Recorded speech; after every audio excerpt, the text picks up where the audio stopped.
Flamengo! Agora, o presidente Rodolfo Landim, que gentilmente fez a ponte aérea, em vez de ir pro hotel descansar, correu para cá. Presidente, te agradeço a visita. Vamos bater um papo aqui, falar de assuntos importantes nessa sua gestão. E acho que é impossível, né, a gente não começar pelo estádio. É o assunto que está em voga agora, que os torcedores estão aguardando para saber os detalhes, e ninguém melhor que você para explicar como é que tem sido toda essa negociação, essa votação que permitiu que você continue o sonho rubro-negro de construir o estádio próprio. Bom, em primeiro lugar, boa noite. Muito feliz de estar aqui. Obrigado pelo convite. Na verdade, estou pagando uma dívida antiga que eu tenho com a Daniela aqui, que desde que já vai lá no Rio há muito tempo, já vem me convidando para vir. E dificuldade de sempre poder estar aqui ao vivo em São Paulo, mas graças a Deus hoje a gente está conseguindo fazer. Então, assim, muito feliz de poder estar, assim, iniciando esse processo de construção do estádio. É um sonho antigo, acho que de todo rubro-negro, ter a nossa própria casa. É claro que a gente tem hoje o contrato do Maracanã, que foi muito importante, né? Só lembrando, quando a gente chegou em 2019, nós não tínhamos nada, né? Não tínhamos nem nenhum contrato de gestão do Maracanã. Na verdade, o que a gente tinha era a possibilidade de poder jogar na Ilha do Governador, que é um estádio acanhado com 20 mil pessoas. Aí, já no início da gestão, lá com 3 meses, a gente conseguiu convencer o governo de nos entregar o estádio. Foi muito importante nessa caminhada. Gostamos muito de jogar no Maracanã, mas entendemos que temos inúmeras vantagens que poderão ser absorvidas se a gente conseguir colocar em prática o nosso sonho, que é o de ter um estádio já desenhado especificamente para as competições nacionais, não como para competições internacionais, como foi o Maracanã, e com todas as limitações que ele tem também de operação para a gente. Vai ser muito bom. Eu tenho curiosidade para saber o tempo disso, né? A gente vai conversar mais, mas eu tenho certeza que o Pascoal também tem um monte de questão sobre esse estádio aí para a gente perguntar. É um grande prazer encontrar com o presidente Landim. Eu tive com o presidente uma vez só, quando ele foi eleito. 2019. E nós fizemos uma entrevista e eu me lembro que ele me disse assim: Pascoal, o Flamengo não será isso que você está vendo. Esse Flamengo aí não vai... Isso aí é agora. Daqui a pouco nós seremos um outro Flamengo. E isso se tornou verdade, se tornou uma realidade. Então eu tendo a acreditar nessa sua promessa do estádio, né? Porque você me disse que modificaria e acabou modificando. Agora, os estádios são planejados para a construção entre 5 e 6 anos, geralmente, né? Quando você vai tratar de Copa do Mundo, você tem 4 anos para construir um estádio, às vezes não consegue, entrega meio assim, tal. Para entregar acabado, pronto, leva de 5 a 6 anos. Esse é o período. E qual é o nível de investimento? Onde é que entra uma parte de financiamento? Onde é que entra a parte do Flamengo? O Flamengo já comprou o terreno, pagou para a prefeitura. Eu ouvi o senhor falando a respeito disso. E agora tem todo esse movimento de fundação, criar propriamente um estádio, montar um estádio e tudo aquilo que... São de 5, 6 anos. E qual é o nível de investimento, presidente?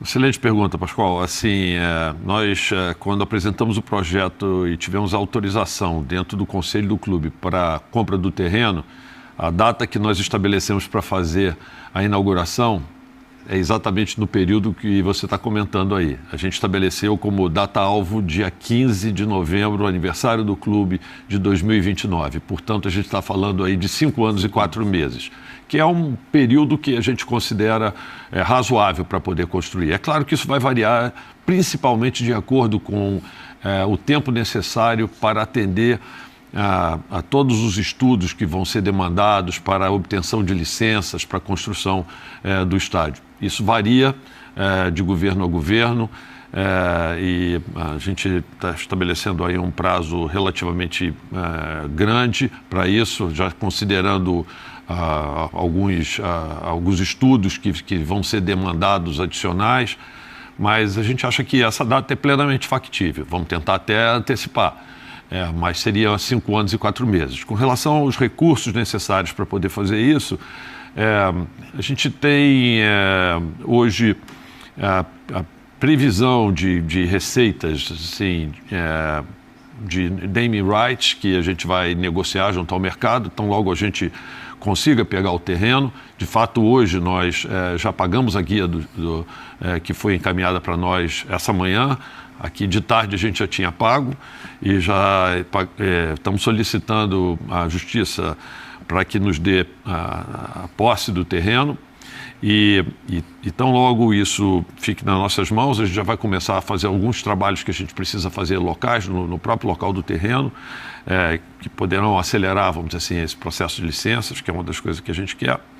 E também a busca dos naming rights para poder ajudar a financiar. Fora isso, nós temos negociado com a Prefeitura ela fazer algo semelhante ao que fez com o estádio do Vasco, onde ela aprovou o potencial construtivo de toda a área lá de São Januário e deu esse potencial construtivo com o direito desse potencial construtivo para que o Vasco pudesse negociar, e esse dinheiro sendo um recurso carimbado, ou seja, que o Vasco só vai poder utilizar para a remodelação do seu estádio. E é exatamente a mesma coisa que eles estão se comprometendo a fazer conosco, e foi importante porque o prefeito já fez uma declaração pública nesse sentido, que ele vai dar esse potencial construtivo que a gente tem no nosso terreno da Gávea, mas será um dinheiro carimbado para a utilização no estádio. Fora isso, a gente pode, se houver necessidade, vender cadeiras cativas por algum período, né, por algum período de tempo. A ideia é tentar comprometer o mínimo possível receitas futuras do Flamengo, deixando o máximo possível de assentos no estádio livres para que a gente possa ter... Aí entram os camarotes, inclusive. Sim. Exatamente, cadeiras cativas, camarotes, tudo isso. Essa é a ideia. Vamos puxar, o torcedor quer saber do estádio, ele quer saber do estádio pronto, ele está ansioso, né? Mas ele está mais ansioso ainda para saber o que vai acontecer na quarta-feira que vem, depois do 2-0 construído. Tem torcedor que está torcendo o nariz, reclamando que não vê reforço no meio do ano agora, depois da janela, mesmo tendo tido a janela do começo do ano. Ô, Capita, vou tocar para você, para a gente puxar esse papo para a bola, vai puxar esse papo para o campo, que é onde você conhece tão bem esse Flamengo. Assim, falar que é uma alegria receber o presidente aqui, né? Eu tive uma conversa, como o Pascoalzinho também, eu tive um encontro com ele... Em 2019. Sim, em 2019.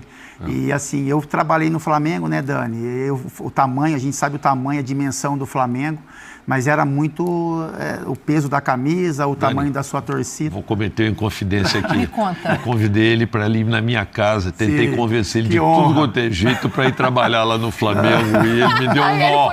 Entendeu? Ele fugiu. Mas assim, dito isto... Foi uma honra, Dani. Em 2019. Final de 2018, ali na virada. Ali. Olha onde podia estar seu nome ali, ó. Tudo bem. Não, mas foi ótima a conversa, assim, por causa disso, Dani, porque assim, eu conheço o Flamengo, né, conheci muito intensamente no dia a dia, mas assim, tudo que o presidente me falou naquela reunião, até para tentar me convencer, né, a trabalhar no Flamengo, e tudo está acontecendo hoje, né? Então assim, você escutou muitas coisas ali que a gente está vendo que na prática funcionaram, aconteceram, enfim. Aí assim, só para falar, para terminar o assunto, os mesmos argumentos que eu usei para o presidente na época para negar esse convite gigantesco continuam sendo os mesmos usados hoje, né? Que é o tempo com os meus filhos, com a minha esposa, enfim, com os meus pais também que têm uma idade. Eu continuo com a mesma cabeça, presidente. Competir, é a mesma, são as mesmas ideias, assim. E é isso, assim, eu não vou apertar muito, tocar muito nessa frente de contratação, porque a gente hoje... Não, deixa comigo daqui a pouco. Então, eu só quero fazer essa observação, porque a gente hoje coloca o Flamengo como talvez o melhor elenco do Brasil, né? Não, o melhor elenco da América do Sul. Da América do Sul, como o Pascoalzinho fala. Então, assim, mais importante do que assim, você... O Flamengo está no nível superior aos outros. Mais importante do que você contratar jogadores, que para chegarem no Flamengo tem que ser caras extra classe, porque o elenco é muito forte, é você manter aqueles que estão, né, que fazem esse elenco do Flamengo ser tão forte. Então, assim, o meu questionamento só com relação à contratação ou não de jogadores é a situação do Gabigol, assim, sabe? Eu queria tocar um pouco nesse assunto só, que o presidente já falou várias vezes sobre isso, mas, assim, eu olho para o Gabigol como um cara diferente, né, por tudo que ele conquistou. Eu falei com o Gabigol no início, quando ele chegou no Flamengo, o quanto era importante ele criar uma conexão campo-arquibancada. Eu sei como isso funciona no Flamengo, e isso ele conseguiu construir rapidamente, né? E aí isso teve um reflexo também dentro do campo. Então é isso, é mais entender a situação dele, apesar que eu já escutei o presidente falar várias vezes sobre o assunto, e se existe a possibilidade dele permanecer no elenco. Então, obrigado aí pela pergunta. Basicamente é isso, falando um pouco da janela como um todo. A Daniela já me ajudou aqui. A gente fez um planejamento que começou, eu acho que com a chegada do Tite no final do ano passado. A gente faz uma avaliação com a participação dele, quer dizer, desse elenco, reforçar algumas posições, como vocês mesmos falaram. Lá no Flamengo a gente não quer trazer um jogador pura e simplesmente para entrar no plantel. Acho que como a gente tem um plantel qualificado, a gente precisa de jogadores bastante qualificados para poder entrar lá. A gente, nessa primeira janela, a gente fez uma janela bastante forte. Contratou o De La Cruz, contratou o Léo Ortiz, que era um jogador que a gente também já vinha com interesse há muito tempo, contratou o Vinha e contratou o Carlinhos, que apareceu muito bem no Campeonato Carioca.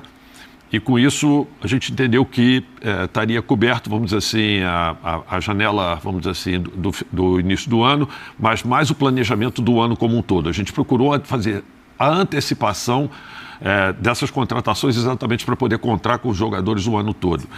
Isso não significa que, eventualmente, para uma posição ou outra, quando a gente tiver uma oportunidade de negócio, a gente não possa buscar. E todos sabem, é público, no Flamengo também tudo acaba se tornando público e vaza. Como é que é, Pascoal? Pascoal tem uma frase que é maravilhosa. Nada, como é que é? Nada vaza por acaso. Vazou uma notícia. Não vaza sem querer. Não vaza sem querer. Sempre tem um motivo. É muito claro e conhecido publicamente o nosso interesse pelo Claudinho. A gente tem procurado conversar com ele. Temos uma janela aí até o início de setembro, os 1º de setembro, 2 de setembro. Então, assim, enquanto isso, vamos continuar na expectativa aqui, nas negociações. Quem sabe a gente não consegue trazê-lo para cá. Faltou combinar com os russos, né? Porque eles estão dificultando o negócio desde a janela passada. Eu já vi o interesse do Flamengo anterior, em que, não sei o que você pode trazer de valor e de negociação para a gente, mas assim, o que falta? Porque a gente sabe que o jogador já expressou vontade de voltar. O interessante é que, para a nossa percepção, a gente chegou a combinar com os russos. O problema é que no momento em que você chegou na combinação com os russos mudaram a combinação e pediram um pouco mais. Então, assim, esse é o problema. Mas, assim, a gente entendeu, chegou um momento que a gente entendeu que tinha atendido as reivindicações, aquilo que tinha sido solicitado. Esse é o problema. Mas, assim... Claramente, eles gostam do jogador, a gente entende que eles gostem do jogador, porque é um jogador realmente diferenciado e não querem abrir mão do jogador. Então, é aquela história, eu quero tanto, você paga tanto, ele diz assim, não, eu quero mais tanto. Então, para não chegar... O produto vai ficando mais caro, né? Produto com todo respeito ao Claudinho, obviamente. Então, vamos ver se a gente consegue manter naquilo que a gente tinha... Mas isso é uma negociação em curso, vamos esperar para ver. Com relação especificamente ao Gabigol, de fato, eu já convertei algumas vezes, assim, eu acho que a primeira coisa para a gente dizer é o seguinte, Gabigol é um jogador que tem seu lugar na história do Flamengo, garantido por tudo que ele fez, nas pesquisas que a gente fez de opinião lá entre os nossos sócios e tal, ele é colocado hoje, né, como o segundo maior ídolo da história do Flamengo, assim, só embaixo do Zico. Para você ter uma ideia da importância dele. É claro que quem vota é a turma que provavelmente não viu alguns antigos jogadores e tal, pelo momento, mas assim, independente disso, é uma votação super expressiva, né, que ele teve, mas esse é um fato. Agora, a gente tem uma discussão, que é uma discussão com relação ao futuro, e já foi veiculado e tudo, ele quer um contrato de longo prazo, e a gente está oferecendo a ele, independente dele no ano que vem voltar a negociar com ele, conversar com ele, um contrato de 1 ano nas bases, vamos dizer assim, equivalentes ao que ele iria receber por ano nesses 5 anos de contrato. Vamos falar de valores aqui, mas valores significativamente superiores ao que ele teria, até porque ele vai passar a ser dono do próprio passe dele, o que levaria a uma amortização desse novo passe de alguém que fosse comprar para ele, o que seria justo realmente ele ter esse aumento. Então, assim, isso já foi comentado com ele, já foi oferecido. A decisão não está mais na mão do Flamengo, está na mão dele. Mas, por exemplo, assim, se isso vier a acontecer, o Flamengo tem interesse em permanecer. Por um ano, claro. sim. A proposta foi feita e está na mesa. Está feita, está na mesa. A gente não tirou ela da mesa. Eu acho que a proposta é muito correta. A gente entende até assim, a vontade dele, de repente, de, sei lá, firmar um contrato de mais longo prazo. Eu cito como exemplo, assim, o Everton Ribeiro, por exemplo, que é um jogador que a gente adora lá no Flamengo, como jogador, como profissional, como tudo. Ele acabou recebendo uma oferta de longo prazo, de contrato maior do que a que o Flamengo poderia oferecer para ele. E lamentamos não contar com ele nesse ano, que a gente ainda gostaria de poder contar com ele, mas ficamos felizes pelo outro lado, pelo profissional que ele é, por ele estar, entendeu, tendo... Eu acho que o Gabriel, quando ele faz essa comparação, ele pega muito o que aconteceu com o Bruno Henrique, né? Que é um jogador um pouco mais velho que ele, que acabou tendo uma renovação mais longeva, assim. Eu tenho algumas dúvidas em relação a esse assunto e uma delas passa muito pelo campo. Se o campo pode modificar essa proposta do Flamengo ou não. Por que eu estou falando isso nesse momento? Porque a gente viu que o Tite vai usá-lo para substituir, em tese, o Arrascaeta. A gente já viu o Gabriel se reinventando. Primeiro era a dupla com o Bruno Henrique, depois ele joga atrás do Pedro. Se essa nova reinvenção, se esse novo passo do Gabriel, mostrando que está a fim de jogar bola, mostrando que pode ocupar o espaço do campo, mudaria isso. Porque o que eu entendo, presidente? Que ele é ídolo, ele é gigante, ele está na história. Mas a maneira como acaba essa história modifica o tamanho da idolatria para o torcedor, que é só passional, de uma maneira que você não pode ser. E eu acho que você tem razão. Quando a gente dá 1 ano de contrato para ele, o que a gente do fundo está falando é exatamente isso. Eu acho que o campo pode mudar isso e pode mudar até para o seu lado. Se você jogar neste ano e tiver, vamos dizer assim, um desempenho excepcional, certamente você vai ter, inclusive, condições de negociar com vantagem um novo contrato com o Flamengo.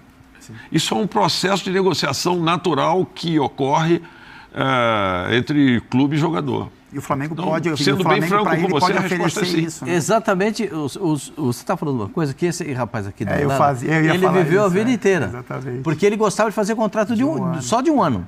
Desde que eu conheci ele jogando na Ponte Preta. Ele gostava de fazer contrato de 1 ano. Sabe por quê? Jogava muito. Então ele sabia o seguinte, eu jogo só 1 ano, é o seguinte, no próximo eu vou estar ganhando mais. Mas é para os dois lados, né? Assim, era uma ideia assim, bom, se eu não estiver entregando o que se espera de mim, o clube tem direito, né, de seguir um outro caminho. Sim. Se eu estiver entregando o que se esperava, eu tenho a chance de ter um outro reajuste. Eu acho que o Gabigol ele pode olhar para esse cenário, porque o Flamengo pode oferecer para ele também. O Flamengo tem um elenco qualificado, o Flamengo vai brigar por todos os títulos, ele tem competência e qualidade para que, por exemplo, nessa nova renovação, o futebol dele ressurja, né? Como a gente está mais acostumado a ver. Então, a gente sabe como é que é a negociação, mas acho que vale o papo, porque, como o presidente falou, né, o tamanho o que o Gabigol representa para o Flamengo é algo que reconhece isso. Eu sou o primeiro a reconhecer isso e sou gratíssimo por tudo que ele já construiu e fez para a história do Flamengo. Presidente, eu queria te fazer uma outra, eu vou voltar, só um pouquinho, mas eu vou voltar no estádio. Só uma pergunta que fica dentro de mim, assim. E eu vou no Maracanã muito, né? E aí uma das reclamações do torcedor do Flamengo é, enfim, o preço de ingresso, enfim, é um tema que o torcedor toca sempre. Esse novo estádio, presidente, ele vai ter uma área destinada com preço mais barato, porque assim, eu acho que o torcedor do Flamengo merece isso, a gente sabe a formatação do torcedor, né, de clubes de massa, não é só do Flamengo, mas que abrangem vários poderes aquisitivos, mas esse novo estádio vai ter uma área destinada com preço mais em conta, para que esse torcedor, né, raiz que a gente fala, volte ao estádio? Excelente também pergunta, Fábio. Assim, deixa eu te dizer, vai ter, a gente planejou, isso ainda é um estudo preliminar que a gente tem, mas fazer 2 áreas assim, populares atrás dos gols e em pé. Até porque a nossa torcida, na verdade, só assiste o jogo em pé atrás do gol. Então, assim, já fica com locais em pé. O Corinthians fez isso, né? Tirou as cadeiras. O Grêmio tirou as cadeiras também atrás do gol e ficam as torcidas. Exatamente. Então para que tirar as cadeiras? Nem coloca, entendeu? Ou seja, já facilita a situação. A ideia é ter um setor deixa a obra mais barata, mais né? barata, Porque... exatamente. Então vai ter um setor atrás de um gol com 14 mil lugares e atrás do outro gol também com 9 mil lugares. Então, e nesses locais a gente quer fazer com ingressos mais baratos e que vão ficando eventualmente mais baratos com o tempo à medida em que haja, vamos dizer, maior frequência do torcedor. Então, aquele torcedor raiz que vai sempre e tal, ele vai poder ter, inclusive, descontos por causa disso. Essa é a ideia. Porque, na verdade, o que a gente, estudando aí outros estádios do mundo e tal, o que a gente viu é que existem segmentações de locais para você assistir no estádio, que se você fizer bem planejada, você pode endereçar a um público, vamos dizer assim, que quer um pouco mais de conforto, de luxo e tal. E a experiência, né? Que se vende hoje, a experiência esportiva. E o valor agregado que você acaba tendo nesse ingresso é muito maior. E possibilita você reduzir o... Não é no ingresso do torcedor raiz que vai estar lá impulsionando e gritando pelo time, que conhece todas as músicas, que vai lá... não é ali que a gente vai ganhar dinheiro. A gente vai ganhar dinheiro naqueles ingressos com um pouco mais de serviço associado e tudo isso, que às vezes é vendido inclusive para empresas, não para pessoas físicas, mas para as pessoas jurídicas que têm interesse em fazer marketing de relacionamento e tudo isso. É mais o setor corporativo, né? Perfeito, sim. perfeito. Setor corporativo, que muitos estádios que foram construídos, inclusive no Allianz, né, tem esse setor corporativo. Agora, presidente, eu fico com a seguinte impressão. Nesse ano, o Flamengo já está na liderança do Campeonato Brasileiro. Já ganhou o Campeonato Carioca. Tem um resultado muito a favor, que eu acho que o Palmeiras não consegue reverter, mesmo jogando em casa na Copa do Brasil. Tem Libertadores da América, um jogo na altitude, já sabe como é que é jogar contra o Bolívar, porque já sabe, conhece o adversário. O senhor quer abraçar tudo ou acha que não dá para abraçar tudo isso? Excelente pergunta. Quando a gente planeja, assim... Tudo é pouco pra gente. Você esqueceu o Mundial, entendeu? Assim, mas o Mundial é 25, por exemplo. Mas, por exemplo, classificar para o Mundial de 25. A gente e tem um do meio do ano, né? O Mundial do meio do ano. E tem a Taça Intercontinental. Porque vão ser duas coisas diferentes, que a gente ainda né? não sabe qual a data que vai ser, como vai ser, porque ainda estão discutindo se vai dar tempo para classificar ou não vai dar tempo para classificar. Eu ainda não... Se esse ano entra como para classificação por Super Mundial, né? O vencedor da Copa... Libertadores, sim, vai ser o quarto classificado para o Super Mundial. Super Mundial, que é no meio do ano. Os dois serão por ranking. Mas tem a Copa Intercontinental. Isso, que a gente ainda não sabe exatamente quando vai ser, mas assim, a gente pensa grande aqui, cara, a gente não pensa pequeno, não. Eu fiquei só no âmbito nacional, o senhor já está pensando... Mas a projeção é só de títulos, assim, que são competições grandes que vão requerer... Gente, vamos ser francos, a gente sabe que é dificílimo a gente conseguir assim, em 2022 nós conseguimos ganhar duas competições, ganhamos a Copa do Brasil, ganhamos a Libertadores. Em 2019 nós ganhamos também a Copa Libertadores e ganhamos o Campeonato Brasileiro. Mas assim, a gente quer disputar tudo. A mentalidade é importante. O objetivo é disputar tudo e por isso que a gente fez um elenco super reforçado. A gente sabe que o calendário é mortal e os nossos jogadores até em datas que a gente imagina que a maioria dos grandes clubes vão ter seus jogadores descansando, que na data FIFA os nossos jogadores vão estar sendo convocados, muitos deles sendo convocados, então eles nem isso vão ter esse descanso e a possibilidade de ficar treinando para poder complementar os jogos que ainda faltam dos demais campeonatos. Tudo isso são desafios adicionais para quando a gente tem um plantel qualificado e está disputando todos os campeonatos ao mesmo tempo. Mas a resposta para essa sua pergunta será sempre: eu quero tudo. E todos os torcedores rubro-negros sempre querem tudo. O foco nunca priorizar nenhuma competição. A gente quer ir em todas. Obviamente que a depender do momento que você tiver dentro de uma competição, se você tiver mais avançado, mais próximo de um jogo, precisar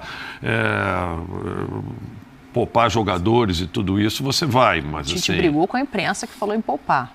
Não Ele falou que não pode falar em poupar, que é olhar o estado físico e entender quem pode ou não estar em campo, né? É isso, né? E é isso que a gente tem feito, né? Assim, é que o calendário é muito duro, né? É muito duro, é cruel. Deixa eu te fazer uma pergunta. Tem um jogo devendo, né? Que é contra o Internacional. Contra o Internacional. Campeonato Brasileiro. Nós temos um jogo devendo frente, contra o Internacional que vai apertar lá na frente e tem uma data que, fruto daquela paralisação que teve no campeonato de 2 rodadas, por causa das chuvas lá no Sul, a gente vai ter que jogar em data FIFA contra o Atlético Mineiro também. Quer dizer, logo contra o Atlético Mineiro, uma equipe com um time importante. Um dos rivais, forte, né? Pra Exatamente. Então, assim, é complicado. O campeonato é muito complicado.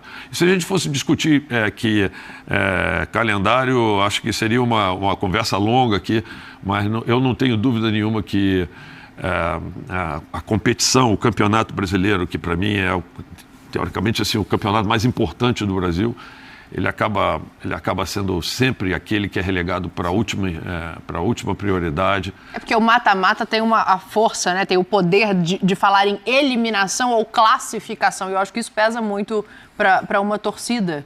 Então, eu entendo o que você está falando em termos de importância, mas acho que existe uma diferença para o torcedor que às vezes é difícil de compreender. Vocês têm uma formatação, por exemplo, do calendário assim? Vocês, assim, dentro do planejamento do Flamengo, tem-se uma ideia de como isso poderia melhorar? Porque a gente, assim, só vê todo mundo reclamando, né? Todo mundo reclama do calendário, principalmente quando perde. A gente perde um jogo, o calendário é ocupado, enfim. Mas, assim, o Flamengo como instituição, ele tem um planejamento de calendário que poderia ser agregado a boas ideias para levar a CBF, você diz, no sentido não de só melhora. o Flamengo, mas eu diria que vários outros clubes. Nós tivemos uma reunião há pouco tempo atrás, lá na própria CBF, com o Júlio Avelar, que é o diretor de competições lá da CBF, na qual eu estive presente até como convidado, porque existe um grupo de clubes que são os representantes, que a gente chama da Confederação Nacional de Clubes e tal, mas que gentilmente convidaram a mim e a Leila também para participar dessa reunião e com a participação lá de vários clubes da Série A, da Série B e C. E a gente fez propostas concretas para a CBF em termos de redução de alguns campeonatos, de datas de alguns campeonatos. Né, especificamente. Estadual especificamente. Análise da proposta para cortar 3 rodadas das 16 que são destinadas aos campeonatos estaduais, por exemplo. Essa foi uma proposta. Mas, assim, tem um conjunto de propostas que foram encaminhadas para análise do Júlio Avelar. Ele as coletou e ficou de dar um retorno para nós lá na CNC. Não, teve proposta formal de todos os clubes, e aí não só do Flamengo. Eu acho que dá muito mais força para o processo. Essa união, né? Presidente, o tempo infelizmente está acabando porque passou muito rápido.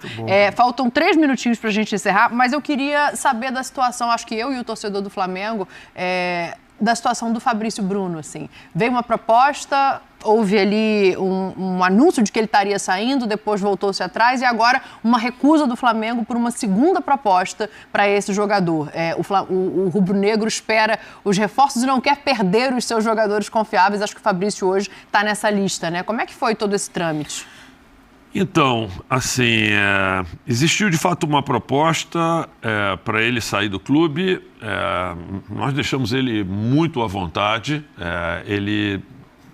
Entendi que pelo momento da vida dele, que ele tinha, ele escolheu permanecer no Flamengo. E nós não fizemos nenhum esforço para que ele saísse, eu particularmente pelo contrário, mas assim, é que na verdade a gente tenta criar no Flamengo uma atmosfera em que os jogadores eles fiquem lá quando eles estão satisfeitos de jogarem lá. Isso a gente acha que é importante até para que no futuro outros jogadores queiram ir jogar no Flamengo. Na medida em que eles entenderem que o clube está agindo de forma justa e compreensiva com eles, é claro que existem momentos em que eles também vão ter que entender que eles estão sob contrato conosco, mas de uma forma pensada e planejada, a gente poder fazer a nossa programação de elenco de tal forma que a gente possa cobrir eventualmente a saída de um jogador. A gente quer que os jogadores que saiam do Flamengo felizes e falando bem do Flamengo, né? Porque a gente entende que isto, a médio e longo prazo, traz benefícios para o clube. Muito bem. Então, assim, existia assim, uma percepção, num primeiro momento, de que ele estava querendo sair e a gente teria essa janela de agora para tentar repô-lo. Então, beleza, conversamos lá, eu volto a dizer, outro patrão não estava muito feliz, mas existia, vamos dizer assim, o interesse dele sair e tal, então tá bom, vamos liberar ele.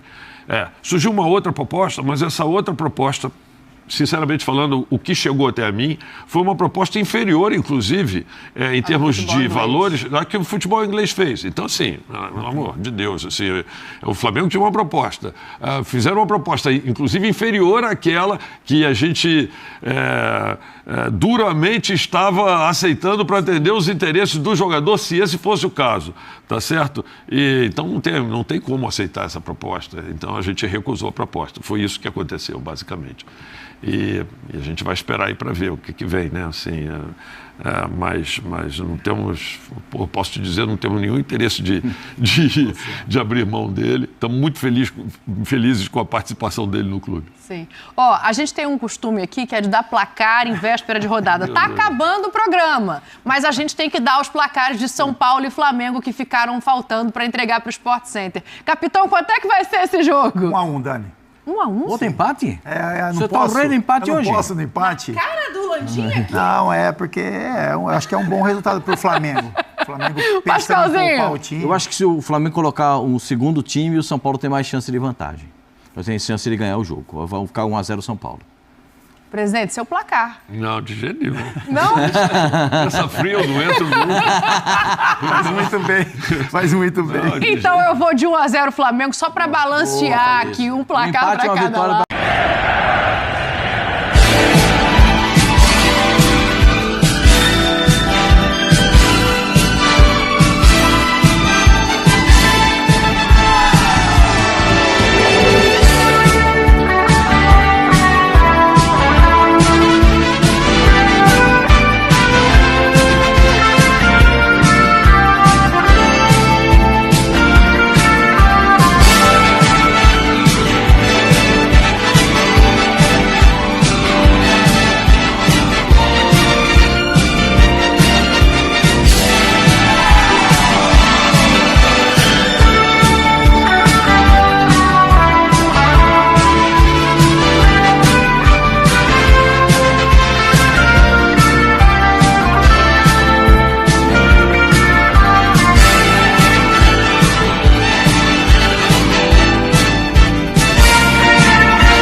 Flamengo